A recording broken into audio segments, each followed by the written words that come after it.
Hey everyone, Mark and Joey back here on a Wednesday morning. The ultimatesportschannel.com is what you're looking for. Go to the website and you'll see a daily feed of sports podcasts and all the guys that are on TV. So great there. And then we're going to have our list of where we're being shown, doing special features that we do. So go to the channel. Everything's there for you. You should start your day off every day with sports and our own podcast. We're back with a kind of a special one here. It's another golf show, which we're doing. And Wednesday's our golf day. But this was a little bit feature-ish as well. That there was a PGA event last week, and although that shouldn't be a feature up against the British Open, it was a nothing, except for the guy who won, Joey, and his connection to Trump is kind of just interesting, if nothing else, on an off week in the PGA. And we're not doing this to do something with Trump, by the way. We're just saying Jim Herman. And if you follow golf, you might have heard of him.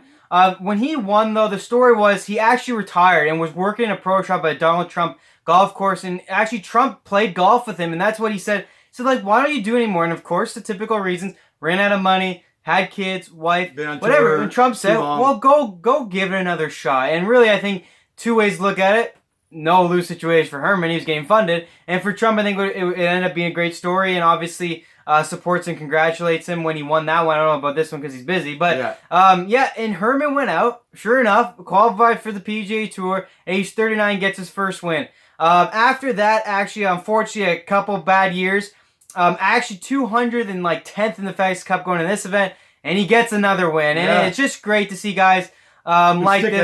Stick it out, man. I mean, even when he came back, got the win, he probably thought about retiring again after not really playing good after getting the win. So he stuck it out, wins again, 43 now, I believe. And very cool stuff, just cool stories.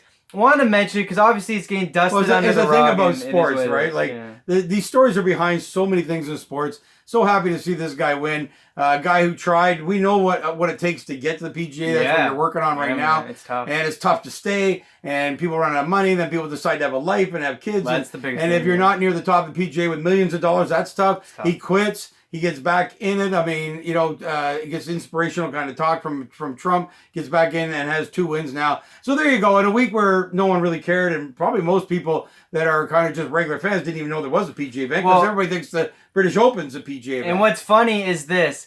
You think of what Lowry did and how important it was to him and his country. This little win back home in USA was way more important to the person who won than what. Now, actually, maybe not way more important, but I mean financially, way bigger deal that Jim Herman won than Shane Lowry for themselves. Obviously, for the overall scheme of it, Lowry in Ireland, a big deal, and it was big for him to get his first major. But what sweeps under the rug? You never notice it, and it just clued in my head actually today because we were doing our golf show. I'm like, who won? And sure enough, that's a big deal and great win for him. He needed it to even keep his card this year. Like I said, he's really struggling. But, he took the risk of coming back out here, got a win, then struggled again, and now gets another win. So good for him. He got the win. And there's another off-week event this week because of the WGC. So they always put an event opposite. So follow that if you're into stories of golf, because that's when you'll hear a guy. Young guy or old guy. Guys who aren't right now keeping their cards, really. Like, when you really think about it, these guys are losing their cards. So, always a great story with whoever will win that event. Whoever wins the WGC event already has millions of dollars. Already is a top 60 player in the world, because that's how you get in. So, these stories are more emotional and are quite amazing. And good for Jim Herman for getting that win. Check out the off event this week. It's probably only on Golf Channel, because the main event will be on NBC, the WGC. So, anyways, it's cool to see that happen for him, and glad that he was able to get that. And it's amazing, it's what we talked about Wimbledon last week, was the fact that you see these guys ranked 50, 60, 100. When you watch the game of golf, you couldn't tell the difference between that guy and one of the greats, so they play each other, and you get to see the 2 shots he misses in a round that the greats get. People forget that over 4 rounds, if a guy loses by 8 strokes to another guy, it's only 2 strokes a game. So imagine when you're out playing with your friends and you think, I only lost by 2 strokes. Well, over 4 days, that's 8, and you don't even appear in the top 10. Yeah, you play a PGA guy and you go, man, I lost by 2 over 4 days. Hey, that's the difference. And you're way behind him, and that's why he's keeping his card. You're not. But if you just want to know how good these guys are, really, the match play event shows you every year. The top guys really get through. And what it comes down to is usually these guys make bigger numbers at some point throughout the round or make more bogeys. Well, match play, it's less obvious because one hole at a time. So the better guys who are more consistent don't get that advantage as like if a guy makes a double, they make a birdie. They don't get the 3-shot swing. Yeah. So that's why match play is kind of it shows you what we're talking about when everyone's so close. Even I, in theory, could go play and easily shoot a 4 under. Well, it's very rare they shoot 8 under. You see it every week, but one specific guy doesn't shoot 8 under guys all the time. Their average is about 70. So, you know, you go shoot 4 under any given day, you can be right there with a PGA professional. Thing is, over time, they beat you. So, but you know, these events are great. Like you said, you get good stories like Jim Herman, and there's another one this week, so check it out. We got more great stories though. Yeah, well, for Canada, but more importantly, for my specific mini tour that I play on called the Great Lakes Tour out here in Canada, in Toronto, Ontario.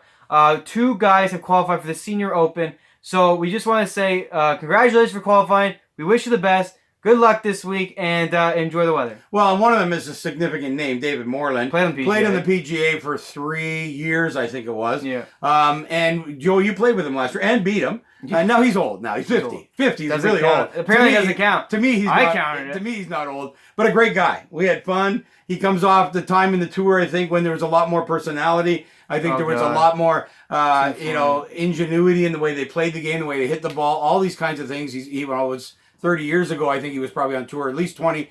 And funny guy. Really fun to play with. And so we hope those guys, well, Dennis Hendershot's the other one, by the way. Great guy. He's another good personality. He's really fun to talk to, and actually was I met a couple times. Really great guy, super nice. Yeah. A monster. As a monster. He's like what, 6'5"? I tell you what, if he ever gets on TV this weekend, he can hit it. Yeah. He can really hit it. So it'll be interesting to see how they do. We wish him the best, and it gets good representation of my golf. Well, not my golf tour, the golf tour I play on. But for the owners of the golf tour, I know they're real excited about it. Yeah, no doubt we'll be watching that probably on Golf Channel 2 over the weekend. So if you're looking at the seniors tour, which I enjoy being my age, it's a big major for them. I don't like it because I know they can beat me, and I don't. That bugs me. I mean, I know. Like, I play Freddie Couples or Bernhard Langer, they would still kick my ass right now. So I don't really like to watch. Well, Langer can kick everybody's ass. Oh, he's incredible. But anyway, it'd be a great event for them. It is a major for the seniors, so you're going to see every Champions Tour player out there, the best ones playing. We hope our guys are on TV a little bit and shows that they're doing well. But we wish them well.